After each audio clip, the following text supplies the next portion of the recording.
Hey everyone, thank you for being here. This is a special moment for me, and I am so glad to share it with all of you. Um, yeah, there's some key things that I want to share with everybody that has been part of what has allowed for 33 years of sobriety. Like I had this, actually, it was yesterday, and yeah, there's like it was amazing in itself that I didn't even realize that it had been that long. Usually, I think about it a couple days or times coming up, and it just showed up and I was like, wow, amazing, there it is. And so there's some key takeaways that I really want to share with everybody, that like four key takeaways that I want to share with you that has been totally 100% responsible for me being able to remain sober for these many years. And that is that the first one is really looking at and admitting that what I have is not going to get me where I want to be. And that's really not the first one, but it's really a great point to start. The first and foremost important thing is living a life that demands rigorous honesty, right? And I know with myself that has been some of the biggest resistance, is being able to do that. And what does that look like? And being completely rigorously honest with yourself. And this is what I find with most entrepreneurs, most achievers, most coaches, is that they don't allow themselves to ask for support. They don't allow themselves to give themselves authentic feedback. They don't want to look at they don't want to look at their inadequacies. Like Napoleon Hill, I think he said he interviewed like over, I don't know what it was, 16,000 people or whatever, a lot of people. And the thing that surprised him more than anything else was not people's inability to get honest about their inadequacies. And see, a lot of people, and again, I've been guilty of this as well, is they will put on a persona that protects their ego. That's what their ego does. They create these masks, and unfortunately those masks end up taking them out because of not allowing for you to give yourself authentic feedback. So that's the first and foremost thing, right? Is living a life that demands rigorous honesty. And the second one is taking full responsibility for every single area of your life. That doesn't mean taking on responsibility. Major distinction there, because um, sometimes we take on responsibility so that we get to play the victim role, right? Like we just take on everybody's issue so that we are burned out and fried and being able to and not able to step into our greatness.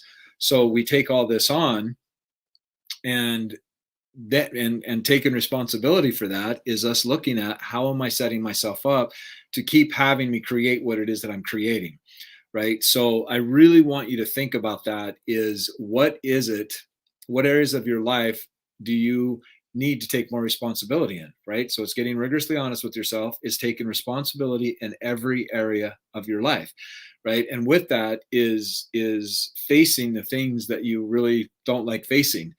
Third one is learning to ask for support, right? Like this one's a mission critical one, right? Because we can't see ourselves in the frame, we can't see ourselves in the pictures, and so we've got to create an environment that allows us to be pulled forward in the different areas of our life. So asking for support, like this is one of the things that have come up more with my clients, my students, more than anything, and that is, I don't want to bother anyone, right? Like they don't have time for me, they're not going to understand, they're going to tell me to do something that I don't want to do, like whatever it is.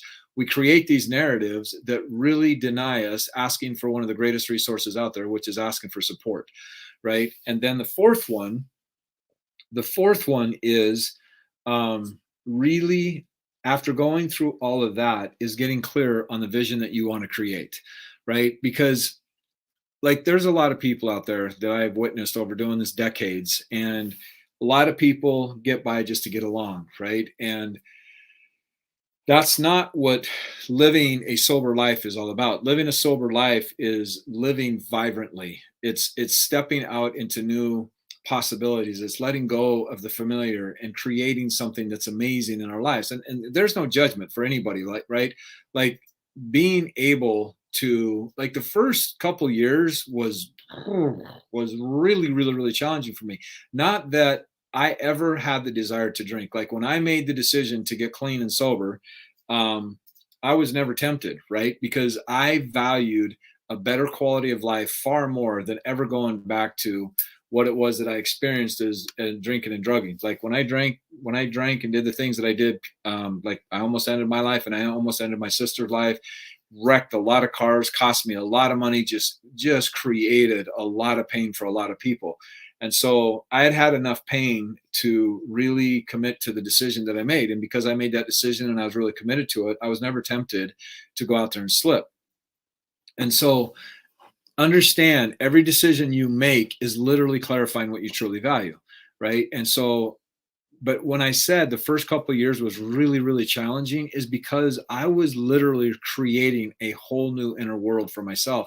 And I had to look at some things that I had spent my life running from, which is the very reason why I necessitized myself, because that allowed me to numb out the pain that was inside of me. Friends, as long as you run from pain, it doesn't matter how you cope with it, whether it's working all the time, sex, drugs, booze, women, men, relationships, eating, whatever you do, you running from your pain, it is going to create catastrophic breakdown. We are not meant to be out of balance, right? We are meant to be in homeostasis.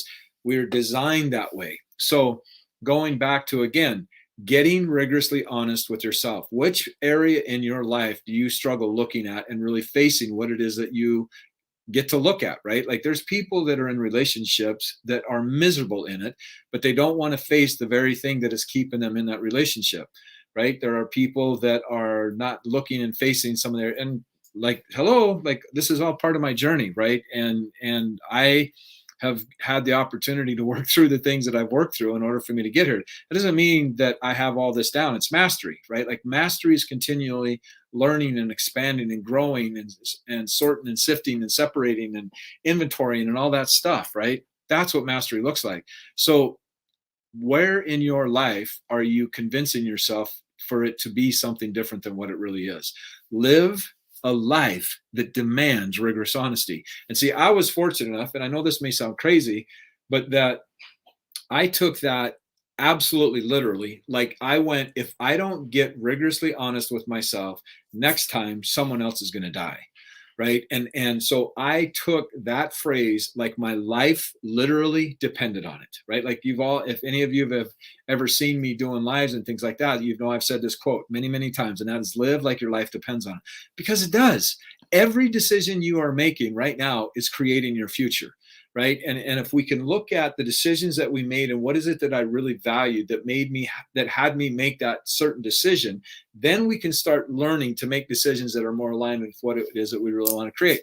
So second thing, taking full responsibility, right? Like I had to take full responsibility for my asshole ways that I showed up in life and how self-absorbed I was and how many people that I had really hurt and all the different things that I had done, right? And continue to do that because I'm not going to have the opportunity to change the things that I won't take responsibility for, right? And if there's areas in my life that I have blind spots and I'm not willing to look at that, then that's going to be the very area of my life that ends up creating catastrophic breakdown, not only for me, but for everybody else in my life. And so that's what I'm saying, my friend, take full responsibility, right? Like, why do these lessons keep repeating for you?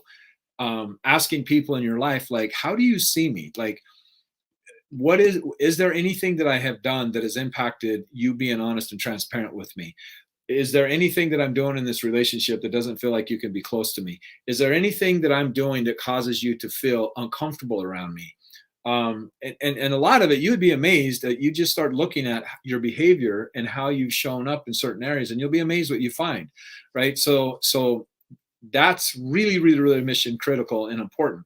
Then the third is asking for support, right? Like, do you have people in your life that is going to give you authentic feedback? Most people don't, right? And that's part of my coaching is I have to give my clients authentic feedback. I have to give them feedback of what I experience and what I observe in their journey, because if I'm not doing them a favor, right? But see, most people, especially in the world, like I just got kicked off TikTok again. And I don't know what is going on. Like I lost my first account doing lives because they said that I said something offensive. And all I said was somebody, we live in a world where the offended are the ones that are running the show.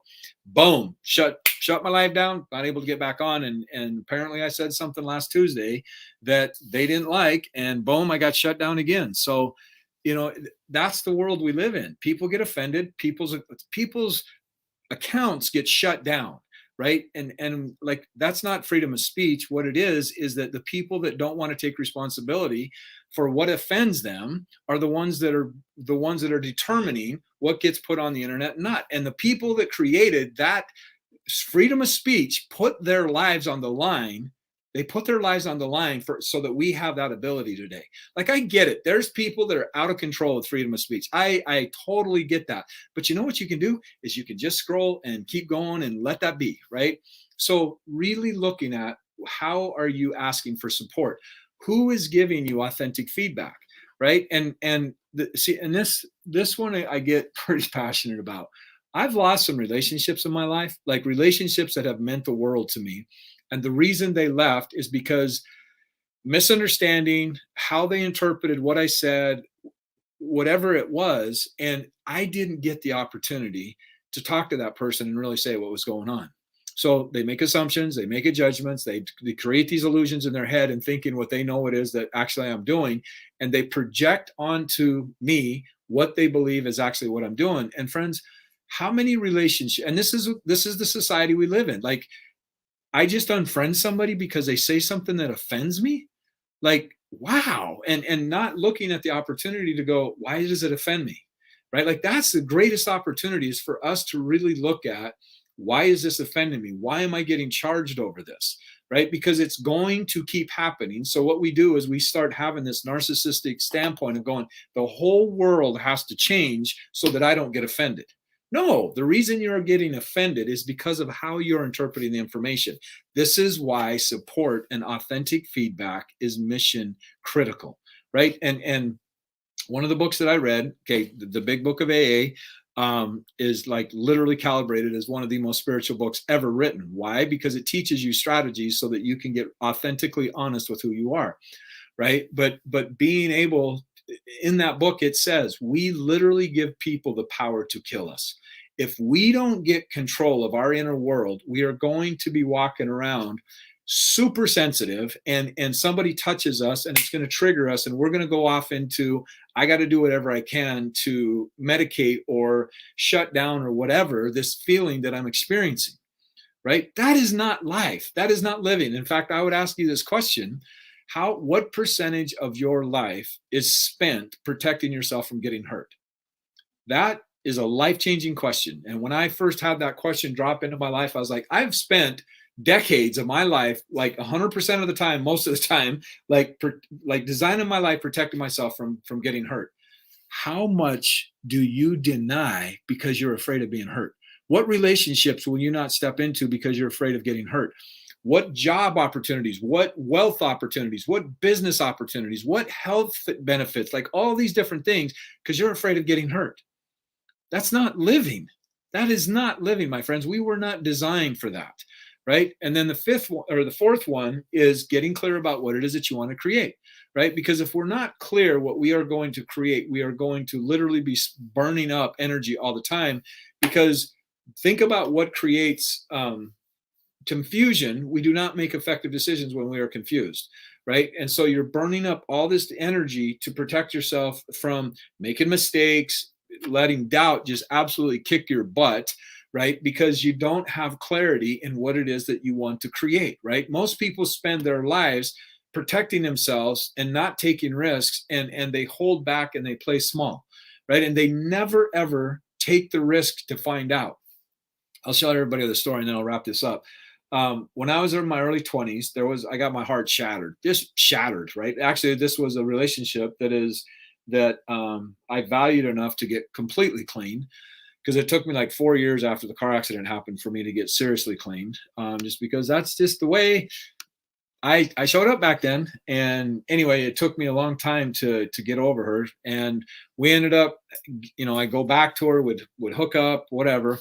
And then it went like 7, 8 months and I hadn't heard from her in a while, And so the guy that I was mentoring me at that time, he said, dude, you gotta get her out of your system. So you got to reach out to her and just freaking go for broke, right? Just put it out of your system.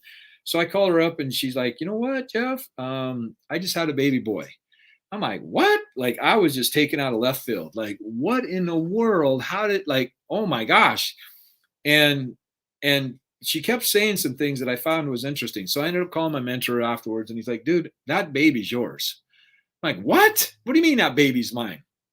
Think about all the things that she said. He says, go look at your credit card statement. So I went and looked at the credit card statement. It was 2 weeks shy of 9 months since the last time she and I were together. I'm like, oh my gosh, right? So she had told me she was actually given the child up for adoption. And so I went, wow, what in the world am I going to be doing about this? So I ended up calling the adoption agency and I asked them, if I was possibly the biological father, what would happen? They said, we'd shut the adoption down in a nanosecond. And I'm like, okay, well, that's good to know. So I called her up and I said, look, I'm not okay having this adoption go through and me not absolutely being 100% sure that this isn't my child. And she flipped out on me, okay, because I was exposing her little plan. But I went ahead and stopped the adoption and went and had the DNA test and all that stuff. And come to find out, it wasn't my child. But back then I didn't have the tools that I have today. But I look back on that situation and every decision we make clarifies what we truly value, whether we're conscious of it or not. And so I look at that experience and I go, what was it that really got me to make a decision that literally jeopardized the possibility of she and I ever getting back together? Of course, we did like a couple of other times after that as well. But in that moment, I was just like, this is going to destroy any opportunity for us to get back together. But what was it that I valued more than me possibly destroying any opportunity for us getting back together? What I valued more was I could not spend the rest of my life wondering if I had a child out there. Because I know what it felt like to be abandoned. I know what it felt like to not be cared about. I know all those feelings, right? And I did not want to have a son, it was a boy, to be living out there wondering what happened to his dad. I just like that. I couldn't have that happen. So my point is, I could not live the rest of my life wondering what would have happened if I did not know the facts about that. So how many times in your life have you made decisions that you have spent from that moment on wondering what would have happened had you taken the risk, had you stepped into your greatness, had you hired a mentor to support you, had you invested into the processes and the tools and the methodologies and the principles that would have allowed you to accelerate through whatever that needed to be accelerated for you to experience a new part of who you are? How many of those have you had? I've had a few myself, right? And so I don't want to live a life and all the data is in on what people regret the most when they pass. People don't regret what they did. People regret what they didn't do, right? So what is it that you want to create? And then how is your life giving you evidence that supports what it is that you really want to create? Like you go in and you look at my studio and my library, my studio here, like what I talk about, the people I hang out with, it is crystal clear. It is crystal clear what my mission in life is. Right now, that doesn't mean that I'm batting 1,000 in every single area of my life, right? This is mastery, right? Like I get areas that I get to work on. So thinking about how is it that we decide to play small? See, friends, understand this is part of the stuff that I teach. In fact, I haven't even put this up there yet. Like what's going on? Right? In the ROI Accelerator Challenge, I show people how to literally rewrite their past, how to change the things that have happened in their past and being able to use those as assets so that they get to create the future that they really want, right? Like the R is remember, like remember your superhuman ability. See, whether you know it or not, every single thing that has happened in your life, guess what? There's a very, very important component about all of that. You are the one that created the beliefs of what is possible as a result of every one of those experiences. Right now, I'm very, very familiar with trauma and all that stuff. I'm not minimizing anybody's journey, right? Like it is what it is, right?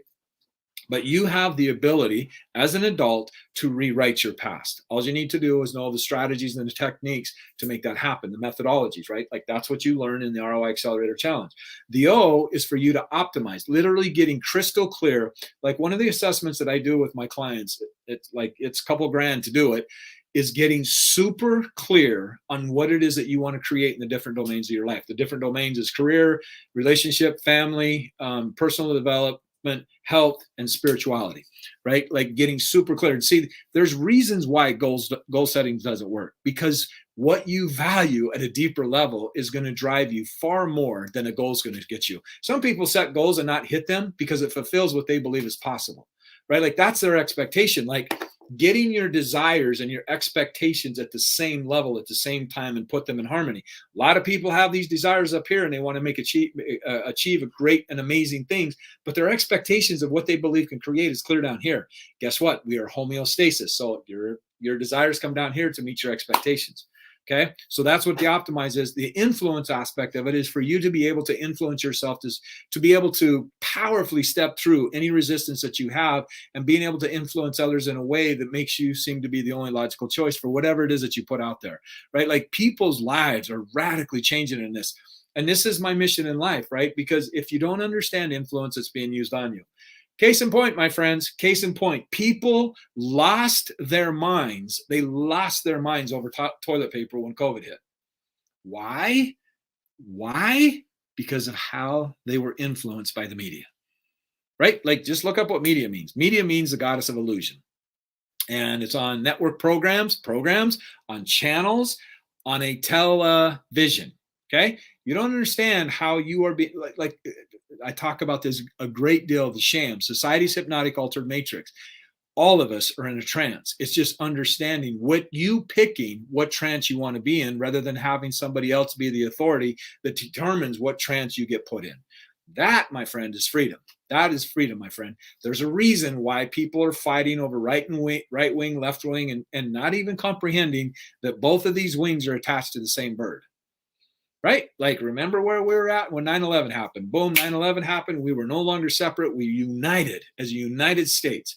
That's what this country was formed on, okay? But the media, there was somebody that was in there and it's not there anymore because of what being called out the media. They went, this guy's a threat. Let's do every single thing we can to destroy the narrative that supports him. Whether you want, like, go do your research. Like, I challenge you, go do your research, right? And I'm not saying that I was a big fan of everything that happened with that person, but it was the first time, well, not the first time, it was actually the second time, because when we were in depression, I don't know if anybody of you know this, it's in the book called Laws of Success. It's in Think and Grow Rich, where Napoleon Hill was hired by, I think it was Woodrow Wilson, I believe, or Franklin D. Roosevelt, something like that, right around the Depression. My history's not good, and I'm okay with that. But he hired Napoleon Hill to come advise him at the White House. Napoleon worked for $1 a year so that they could get the country back on in being in a prosperous state.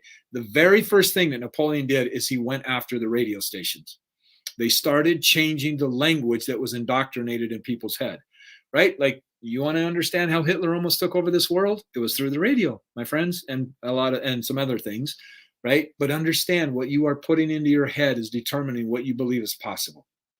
This is why support and getting crystal clear, because if you're not clear, you're not aiming your life force, which is your attention, which is your focus, right? And you get distracted easily and allowing things into your life that's not going to support what it is that you really want to create.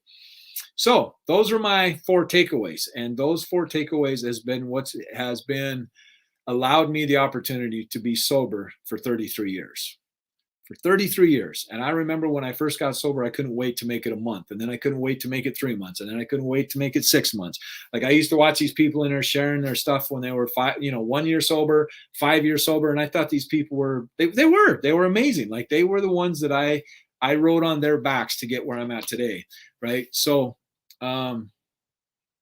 Woodrow Wilson. Yep. And Franklin D. Roosevelt. Cool. So I got them both right. Cool. Thank you for sharing that, April. Yeah. And so who's your mentor? Who's investing in you? Who have you invested into? I would double down on you, my friend. Like, invest into you. You are the common denominator in every area of your life. And what's going to determine how you expand is your ability to expand and let go of the programs that keep you playing at the level you're playing at. You've got to let go of the caterpillar identity for you to take on a butterfly. It's just the way it works. Okay. And the thing that's amazing is anything that you create out of avoiding looking at something else is guaranteed to break down. It's just guaranteed to break down. And that might rub some things in you. And I hope that it does, to get you to consider and really look at some things that are setting you up to cause you an incredible amount of pain later in your life. So what areas of your life do you need to take a look at, my friend? And if there's anything that I can do to support that, please let me know. That's why I'm here. This is my mission, right? And so I wanted to thank all of you for being a part of my journey. I mean that from the bottom of my heart. Some of you have been following me a long time, and it means the world to me. And it really does. Like, thank you. Thank you for showing up. Thank you for being you. Thank you for being a part of my life and part of my journey, and allowing me to see parts of your journey as well, because it means the world to me. And let me know if there's anything that I can do to support you to live your life to the fullest. And please, you owe yourself a big opportunity to get inside the ROI Accelerator Challenge. Right now, we're on a waiting list, and get over there and sign up so you don't miss it when I pull the trigger and open it back up soon. So until then, my friend, have an amazing weekend. Have an amazing weekend. I appreciate each and every one of you. Be blessed. And as always, live like your life depends on it, because it does. Take care. Much love, everybody.